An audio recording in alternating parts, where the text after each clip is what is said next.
আমার শ্বশুর বাড়ি ইহান যদি আমি ইহানতে খাই যায় আমার শাশুড়ি কইব কেউ জামাই এটা কাম করলো।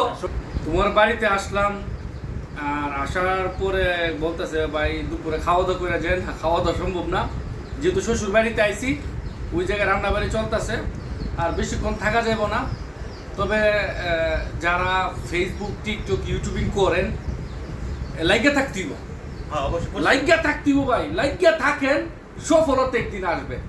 আর যারা সাপোর্ট করতেছেন ভালো থাকবেন, ব্যর্থ প্রবাসী ব্যর্থ বিদেশের সাথে থাকবেন, আর আপনার জন্য দোয়া শুভকামনা রইল।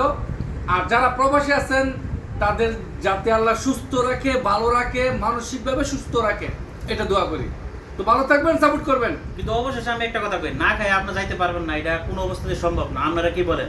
খাই অবশ্যই। আচ্ছা ভাই, আমার শ্বশুর বাড়ির পিছনে, আচ্ছা এইটা একটা কথা, আমার শ্বশুর বাড়ি ইহান যদি আমি ইহানতে খাই যায় আমার শাশুড়ি কইব কেউ জামাই এটা কাম করলো।